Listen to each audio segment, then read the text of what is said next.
जम्मू कश्मीर में INDIA गठबंधन ने चुनाव को लेकर अपनी रणनीति साफ कर दी है। जम्मू कश्मीर की 5 और लद्दाख की 1 लोकसभा सीट मिलाकर कुल 6 सीटें हैं, जिसमें कांग्रेस और नेशनल कॉन्फ्रेंस बराबर सीटों पर कैंडिडेट उतारेंगे। 3 सीटों पर कांग्रेस के उम्मीदवार चुनाव लड़ेंगे, जबकि 3 पर नेशनल कॉन्फ्रेंस के उम्मीदवार। इस बाबत नेशनल कॉन्फ्रेंस के नेता उमर अब्दुल्ला ने कहा कि उधमपुर, जम्मू कश्मीर और लद्दाख की सीट पर कांग्रेस के उम्मीदवार होंगे। वहीं अनंतनाग, बारामूला और श्रीनगर की सीट पर नेशनल कॉन्फ्रेंस अपने उम्मीदवारों को उतारने जा रही है। सुनिए उमर अब्दुल्ला की पूरी बात।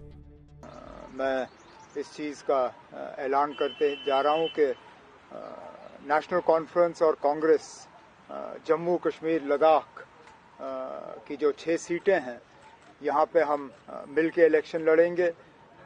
3 सीटों पे नेशनल कॉन्फ्रेंस के उम्मीदवार होंगे और 3 सीटों पे हम कांग्रेस के उम्मीदवारों की मदद करेंगे।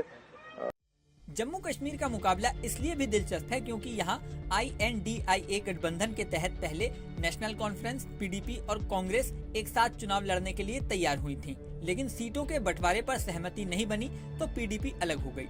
अब INDIA गठबंधन की ओर से कांग्रेस उधमपुर से लाल सिंह, जम्मू से रमन भल्ला को टिकट दे चुकी है। नेशनल कॉन्फ्रेंस अनंतनाग से प्रभावशाली गुर्जर नेता और पूर्व मंत्री मियां अल्ताफ को उम्मीदवार घोषित कर चुकी है। बाकी 3 सीटों पर उम्मीदवारों का ऐलान होना बाकी है। वहीं अनंतनाग से खुद PDP प्रमुख महबूबा मुफ्ती चुनाव लड़ रही हैं। पीपुल्स डेमोक्रेटिक पार्टी यानी PDP ने रविवार को कश्मीर घाटी में 3 सीटों के लिए उम्मीदवारों की घोषणा की थी। पार्टी अध्यक्ष महबूबा मुफ्ती खुद अनंतनाग से चुनाव लड़ेंगी। इसी के साथ पार्टी युवा शाखा के अध्यक्ष वहीद पारा श्रीनगर से और पूर्व राज्यसभा सदस्य मीर फयाद बारामूला से चुनाव लड़ेंगे। रविवार को PDP संसदीय बोर्ड के प्रमुख सरताज मदनी ने यह जानकारी दी। उन्होंने कहा कि PDP जम्मू क्षेत्र की 2 सीटों उधमपुर और जम्मू में कांग्रेस का समर्थन करेंगे। जम्मू कश्मीर के पूर्व मुख्यमंत्री गुलाम नबी आजाद भी अनंतनाग राजौरी संसदीय क्षेत्र से चुनाव लड़ रहे हैं। आजाद ने साल 2022 में कांग्रेस छोड़ दी थी और डेमोक्रेटिक प्रोग्रेसिव आजाद पार्टी यानी DPAP का गठन किया था। गुलाम नबी आजाद खुद अनंतनाग से मैदान में है। साफ है कि अनंतनाग की सीट जम्मू कश्मीर की सबसे हॉट सीट बन चुकी है। बता दें कि जम्मू कश्मीर में धारा 370 हटने के बाद पहली बार चुनाव हो रहे हैं। साल 2019 के चुनावों में जम्मू की 2 लोकसभा सीटों और लद्दाख की एकमात्र सीट पर बीजेपी को जीत हासिल हुई थी।